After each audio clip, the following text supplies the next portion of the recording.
Good afternoon and welcome to Boyd Digital Live with me, Colin Boyd. And me, Grant Ruxton.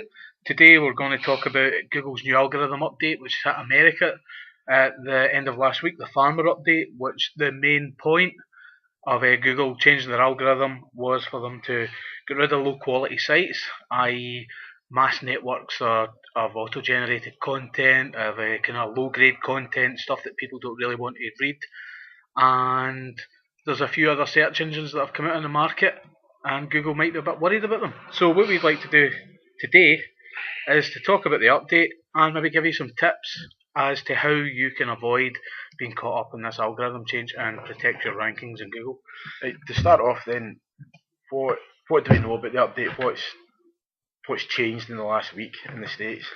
What they've done is they've looked at websites such as Easy Articles and eHow and Article Base. These are just websites where people write an article, promote it there, and use it to generate a link back to the website. They aren't really producing that content for the benefit of people to read it. So it looks like Google are going around looking for these websites that have no readable value. You wouldn't go there on a daily basis to read the articles and stuff. They tend to be a hub for people that promote kind of life products, everything, Akia berries, PC, satellite TV in your PC, all that sort of stuff that's got big affiliate programs and borders on illegal. So this is how people promote these sites. Another thing we know about these websites of this nature is the likes of Hub Pages and Skidoo are two websites that are very similar in terms of the way content can be updated and accessed. But we also know that Skidoo hasn't seen the drop off in traffic that Hub Pages has. Now, the answer to this, the reason for this could be that 2009. Skidoo was penalised previously by Google for ranking too highly and too much advertisers or too much kind of low grade content. So part of Skidoo's reaction to that was to take certain terms and just ban them from Skidoo. Terms such as top 7 terms, and the most obvious ones were penis enlargement. Akia berries was there. So Skidoo get rid of all this stuff 2 years ago. Yeah, 2 years ago. And it looked their traffic and search engine rankings remained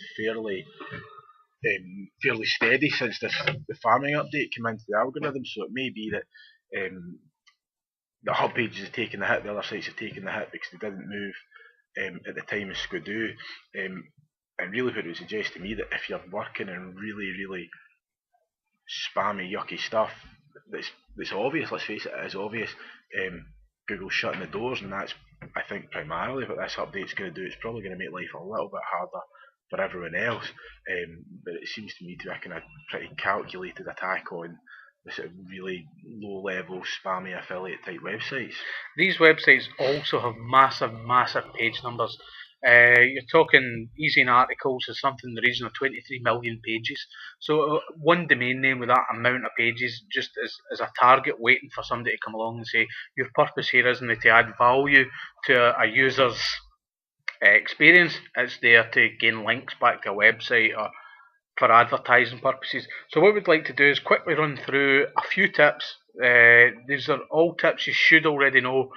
You should be aware of them for any standard SEO project. This is the sort of stuff you would do, but it's just to keep away from the farmer update again, as a lot of bloggers have noticed in the States that their blog has been caught up in this as well, because a lot of some well-known bloggers could be putting 2-3 articles up a day. They could have 20,000-30,000 posts, and it just looks a bit spammy due to certain things that the way WordPress works and the way Google is now interpreting low quality content. So the first tip really it's actually 2 tips, and one is stay clear of dodgy markets, i.e. Akia berries, penis enlargement, satellite TV on your PC, all this sort of thing. Google's kind of clamping down on this, and it's got a lot to do with new websites that are coming out, which we might talk about later in some other videos, that are managing spam a lot better than Google could ever dream of managing it. And Google it has been said that Google has reacted to this new search engine that's live in the States at the moment by putting this update in there because they just downright banned them. So with this firmware update, it does look manual. It does look like they're going through and manually degrading a lot of these websites, so that they might be putting algorithm changes in there to catch the kind of lower level stuff. So the tip is keep your content fresh and unique. So just keep updating what you've already got. You don't need to add to it. You don't need to create a new post every day, but you just need to be refreshing it, changing it up. If anything within your business changes, add it to your website, add it in a news section, add it in an archive section, so that when Google visits your website and looks at it, it knows that it's news.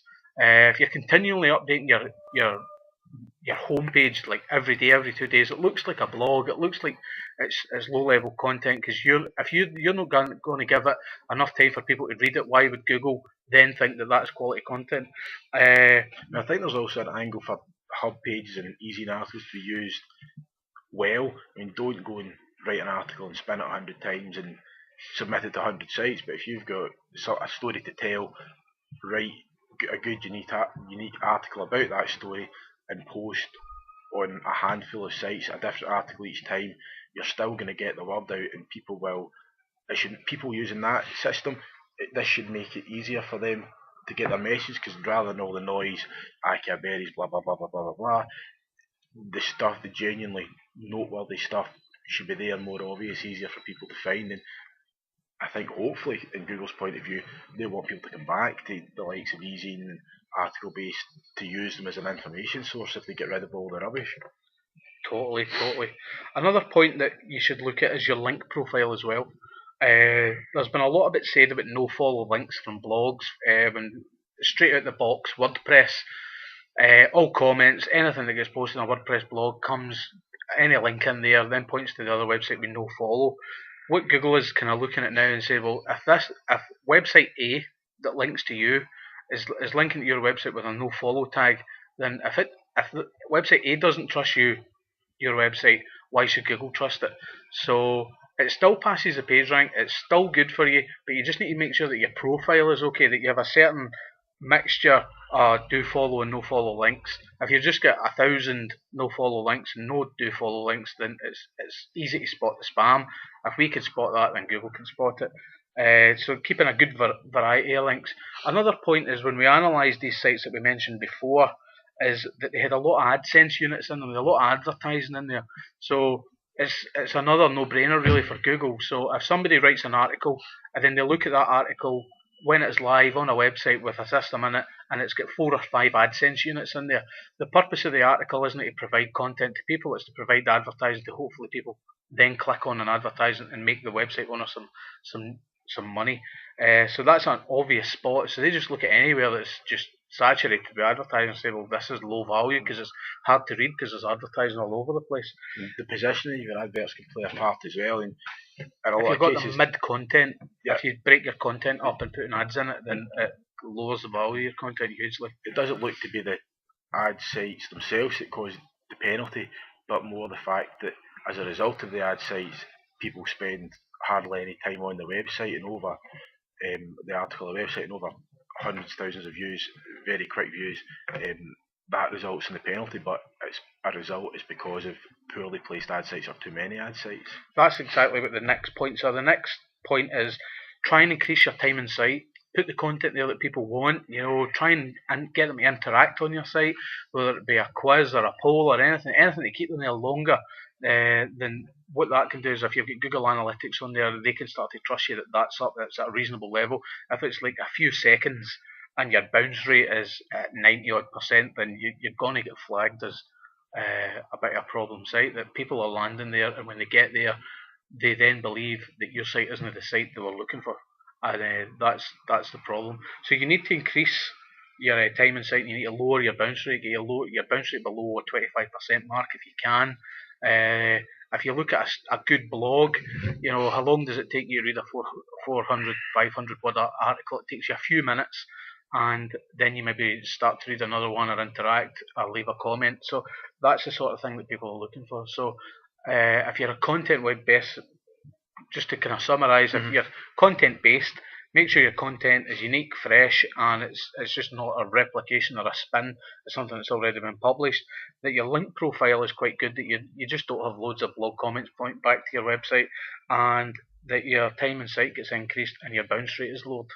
Is there anything else you'd like to add to that? I think that's covered all the points. Plenty for people. What we would say is a lot of people use easy articles. We do, including ourselves, as part of kind of link building and kind of getting different types of links out there. We're still going to use them.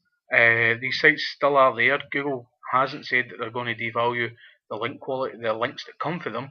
Although you maybe want to use them, as Grant had said earlier, in a smarter way, rather than writing an article and spinning it 100 times, distributing it everywhere, and everything points back to the same page. Just write one really good article that people then want to link to, and then that can create a kind of hub within a hub, and that's probably the best strategy to kind of get around the farmer update. Yeah, good articles should get noticed and get read and generate genuine traffic to people. Actually, these sites originally worked when they first came in the scene. People would use them as an information source to find out about whatever it was they want, but over time it's becoming just too hard to get any good information from it because there's so much spam and noise in there basically. So yeah, quality over quantity always wins in this game. Yeah, message of the day. Okay, thank you very much for watching again. I've been Colin Boyd. This is Grant Ruxton. We've been Boyd Digital. You can check us out at facebook.com/Boyd Digital Live or our website boyddigital.co.uk. Thanks again. Goodbye.